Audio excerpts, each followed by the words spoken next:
Defisit kalori seringkali diidentikan dengan pantang makanan tertentu. Misalnya, nggak boleh makan gorengan, nggak boleh makan yang santan-santan, atau harus menghindari minuman manis. Bener nggak sih seperti itu? Yuk kita simak jawabannya di video berikut ini.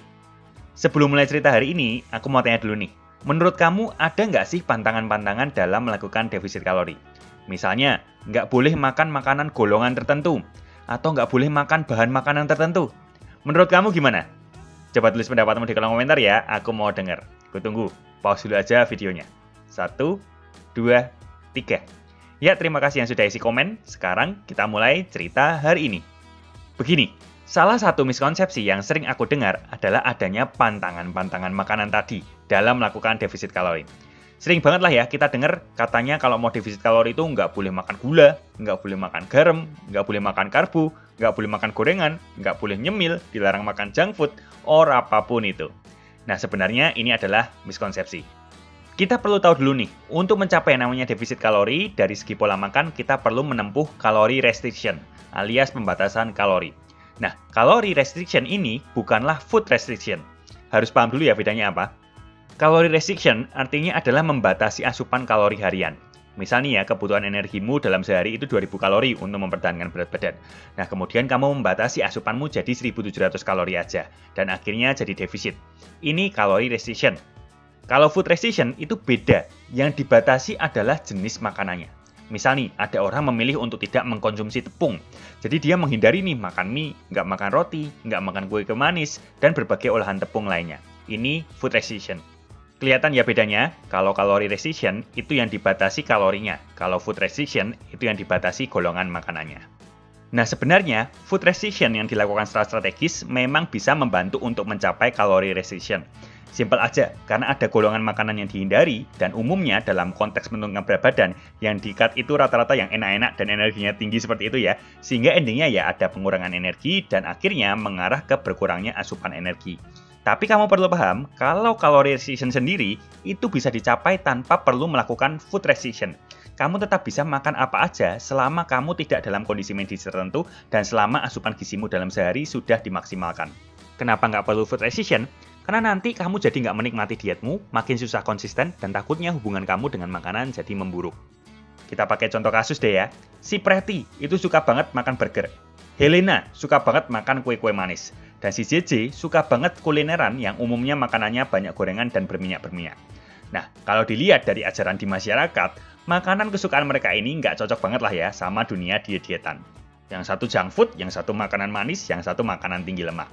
Nah, kalau pakai prinsipnya cuma food restriction, ya simple dong, larang aja kan mereka konsumsi makanan-makanan tadi. Jadinya bisa lebih sukses dietnya. Bener nggak?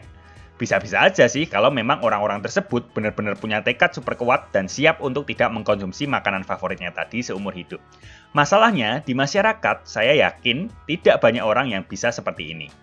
Kalau dipaksakan, si Pretty deh, awal-awal bisa aja sukses nggak makan burger yang sering disebut junk food itu. Bisa skip burger-burger kesukaannya, bisa defisit dari sini. Tapi lama-kelamaan, bisa saja hasratnya nggak tertahankan melihat burger. Dan akhirnya ada satu hari dia kalap makan burger langsung 3 porsi. Binging istilahnya. Endingnya dia sedih sendiri, merasa tidak mampu mengontrol diri, dan frustasi lihat berat badannya naik lagi. Terus si Helena, sukses diet, berat badannya turun banyak setelah skip kue-kue manis kesukaannya.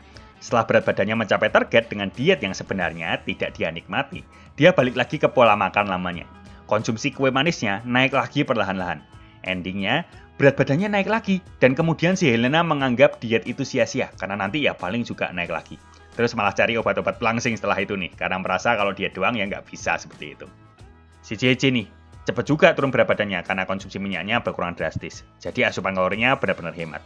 Tapi, hubungan sosialnya dengan teman-teman kulinerannya jadi berkurang. Karena tiap teman yang ngajakin kuliner, seringnya JJ nggak mau.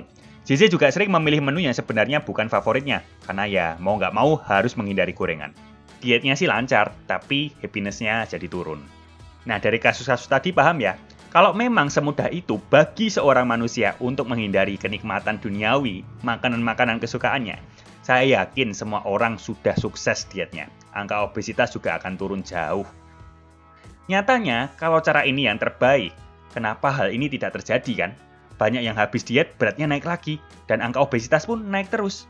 Soalnya ya memang susah kalau kita mau benar-benar cut makanan-makanan kesukaan kita. So, sebenarnya kita ini nggak perlu kok menerapkan food restriction yang terlalu kaku. Fokus aja ke kalori restriction-nya kalau ingin mencapai defisit kalori. Pretty suka burger? Boleh. Mungkin dari yang dulunya setiap hari malam-malam pesan burger, sekarang diubah jadi 2 hari sekali. Kurangi frekuensinya. Helena suka kue manis? Boleh. Mungkin dari yang sebelumnya selalu makannya sampai kenyang banget seperti itu ya. Nah, besok-besok diatur porsinya dengan cara ambil secukupnya dan makan dengan perlahan. Si JJ suka kulineran? Makan makanan berminyak? Boleh. Mungkin diatur aja supaya asupan karbohidrat pendampingnya tidak terlalu banyak. Dan atur juga porsi makan lainnya supaya ada slot sisa energi lebih banyak untuk kulineran. Dan di samping menjalankan tips-tips tadi, mereka juga memastikan asupan makanan lainnya selain makanan favorit mereka sudah tercukupi asupan gizinya. Nah, dengan cara ini, makanan bergizi sudah memberi asupan gizi yang cukup untuk tubuh mereka. Tapi di satu sisi, makanan favorit mereka juga memberi asupan kebahagiaan untuk jiwa mereka. Istilahnya food for the soul. Nah, aku mau cerita dikit nih salah satu pemikiran yang jadi salah satu alasan juga kenapa di diet santuy aku ajak teman buat flexible dieting. Buat aku, mayoritas dari kita ini di dunia akan hidup dalam satu rutinitas. Tiap hari bangun tidur kerjanya ya begitu-begitu aja seperti itu ya. Kalau sudah berkeluarga juga selesai kerja nanti ketemunya orangnya itu aja. Teman juga nanti makin lama circle-nya makin sedikit dan lama-kelamaan akan makin sedikit hal yang bisa kita eksplor dari kehidupan sehari-hari. Nah, di sini, makanan menurutku adalah hal yang bisa kita eksplor dengan pengalaman yang berbeda setiap harinya. Hari ini kita bisa makan nasi goreng Pak Paijo, besok kita bisa makan ayam panggang Bu Ayen, besoknya lagi kita bisa makan beef stick di resto, besoknya lagi bisa makan sup ikan kepala manyung Pak Dadang. Buat saya, makanan memberi warna bagi kehidupan kita sehari-hari. Ada banyak sekali paduan rasa yang bisa kita icipi. Makanan sendiri juga nggak cuma kalori dan gizi aja. Makanan juga melambangkan bentuk suatu budaya. Makanan juga melambangkan kasih sayang dari orang lain. Sayang sekali kalau karena diet, kamu takut sama makanan. Hanya melihat makanan dari segi kalori dan juga kandungan gizinya saja. Apalagi sampai membatasi makanan-makanan tertentu. Tidak ada satupun makanan yang kalau kamu konsumsi, kamu akan jadi auto gendut. Dan tidak ada makanan yang kalau kamu konsumsi, kamu akan jadi auto kurus. Semua tergantung gaya hidup kamu menyeluruh dan pola makanmu dalam jangka panjang.